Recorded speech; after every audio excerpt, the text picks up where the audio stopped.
Hello बच्चों, here the question is given that. देखिए हमारे पास क्वेश्चन क्या गिवन है, let P be an odd prime number and T P be the following set of 2 into 2 matrices. TP is equal to A is equal to ABCA, where ABC belongs to the set 0 to P minus 1. The number of A in TP such that determinant of A is not divisible by P is, first option is 2P square, second is P cube minus 5P, third is P cube minus 3P, and the last option fourth option is P cube minus P square. देखिए हमें question में क्या given है, P जो है हमें हमें एक ओड प्राइम नंबर लेट करना है, और जो टीपी है वो एक मैट्रिक्स है, set of 2 cross 2 matrix. Then TP is equal to A is equal to हमें गिवन है ए बी सी ए, जहाँ पे जो ये ए बी सी है वो एक पर्टिकुलर सेट से बिलोंग करेगी। वो सेट क्या है, यहाँ पे 0 से लेके पी माइनस 1 तक है। तो हमें बताना है कि ऐसे कितने नंबर ऑफ मैट्रिक्स होंगे ए मैट्रिक्स इन टीपी, इस सेट के अंदर, टीपी सेट के अंदर, सच दैट जो डिटरमिनेंट ऑफ ए होगा वो डिविजिबल नहीं होगा किससे, पी से। So this is not divisible by P. अब देखिए यहाँ पे अगर हम फाइंड करें total number of total ways of choosing,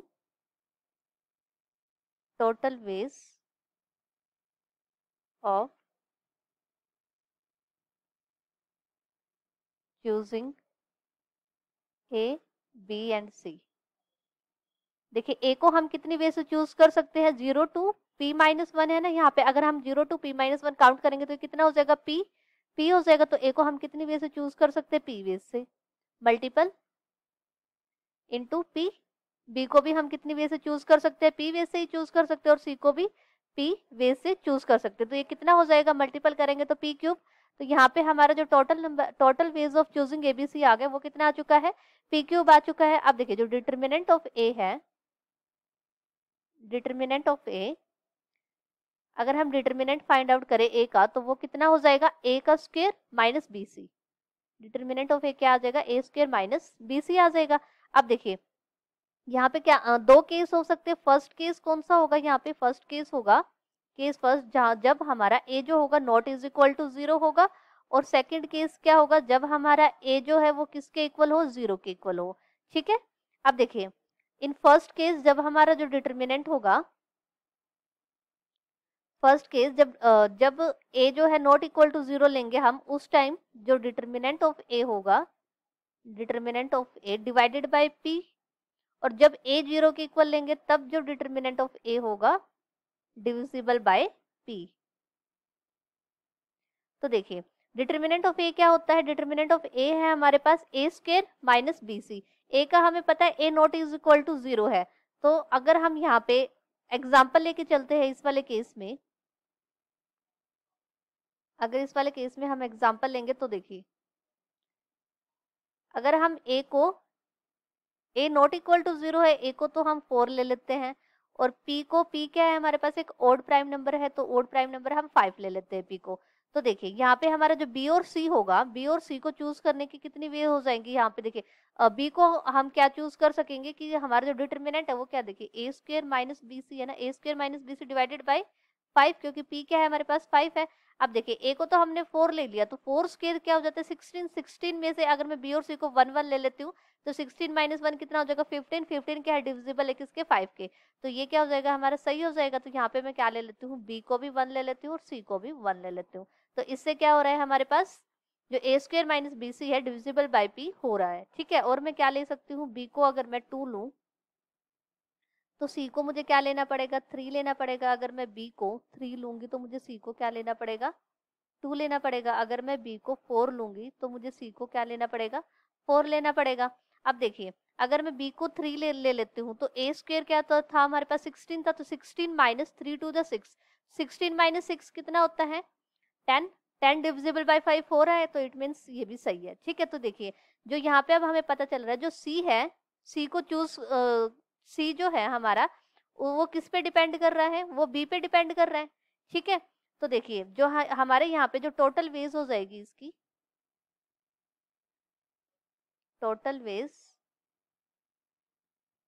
यहाँ पे कितनी हो जाएगी, देखिए ए को चूज करने की कितनी हो रखी है, जो ए को चूज करने की है वो कितनी है, ए को चूज करने की है हमारे पास यहाँ पे p माइनस 1 वेज। ठीक है, क्योंकि a नॉट इक्वल टू 0 है। अगर a को मैं 0 नहीं लूंगी तो a को कितने वे से चूज कर सकती हूँ मैं? p माइनस 1 वे से ही तो चूज कर सकती हूँ, क्योंकि टोटल क्या है हमारे पास? a को चूज करने की टोटल वेज p है, और p में से मैं एक को चूज नहीं कर सकती, तो कितनी बचेगी? p माइनस 1 ही तो बचेगी। तो एक को मैं चूज कर सकती हूँ p माइनस 1 वे से, और b को भी मैं p माइनस 1 वे से चूज कर सकती हूँ। c को मैं कितनी वे से चूज कर सकती हूँ? c किस पे डिपेंड करा? b पे तो डिपेंड करा। अगर b हमने को चूज कर ही लिया तो c को तो सिर्फ मैं एक ही वे से चूज कर पाऊंगी। ठीक है, तो देखिए, तो यहाँ पे टोटल वेज कितनी हो जाएगी? p minus 1 into p minus 1। Compulsory के लिए हम यहाँ पे मल्टीप्लाई कर देंगे, ये a की, ये b की, और c की कितनी है? 1 है, तो c की कितने नंबर ऑफ वेज है? 1 नंबर ऑफ वेज हो जाएंगे। तो टोटल नंबर ऑफ वेज हो जाएंगे तो p माइनस 1 का होल स्क्वायर, ये क्या आ गया हमारे पास? Total number of ways. अब देखिए, जो हमारे पास यहाँ पे a इक्वल टू 0 है, determinant of a is divisible by p, तो यहाँ पे क्या होगा? a तो 0 हो ही चुका है, ये चीज तो 0 हो ही चुकी है। अब क्या बचा हुआ हमारे पास? bc बचा हुआ है। तो देखिए माइनस bc, इसका मतलब क्या होना चाहिए? यहाँ पे माइनस bc जो है वो डिविजिबल होना चाहिए किसके? p के। इट मीन्स वो डिविजिबल होना चाहिए, p क्या है हमारे पास? 5 है, तो 5 के डिविजिबल होना चाहिए। तो इनके जो टोटल नंबर ऑफ वेज हो जाएगी bc की, वो कितनी हो जाएगी यहाँ पे? ये हो जाएगी यहाँ पे, ऑफकोर्स ये यहाँ पे कितनी होगी? 2p माइनस 1 वेज हो जाएगी। ठीक है, अब हम क्या करेंगे? जो रिक्वायर्ड वेज है वो फाइंड आउट कर लेंगे। अब यहाँ पे हम रिक्वायर्ड वेज फाइंड आउट कर लेते हैं। ठीक है, तो रिक्वायर्ड वेज जो होगी, number of A, required ways of number of A in TP. हमें नंबर ऑफ ए ही चाहिए, कितने होंगे इस टीपी में, तो वो कितनी आ जाएगी? दिस इज इक्वल टू, देखिए यहाँ पे टोटल नंबर ऑफ वेज कितने हैं हमारे पास? टोटल है हमारे पास पी क्यूब, तो टोटल में से मैं क्या माइनस कर दूंगी? टोटल में से मैं माइनस कर दूं, यहाँ पे कितनी आई है मेरे पास? p माइनस 1 होल स्क्वायर आई है। ठीक है, और यहाँ पे सॉरी, यहाँ पे कितनी आई मेरे पास? p माइनस 1 वेज आई है। अगर मैं टोटल में से इनको मैं क्या कर दूंगी? सब्ट्रैक्ट कर दूंगी, तो हमारे पास रिक्वायर्ड वेज आ जाएगी। ठीक है, तो इसमें से मैं क्या कर दूंगी?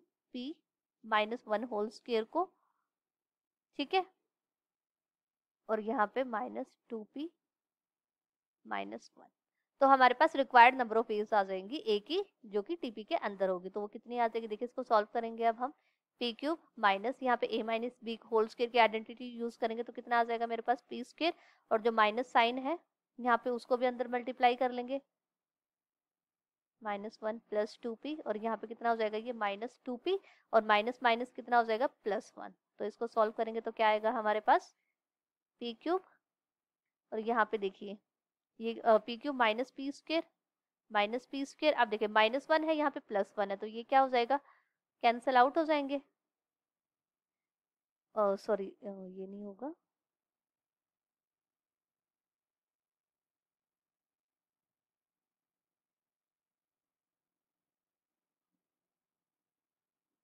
यहाँ पे हमारे पास क्या था? पी स्क्वायर था।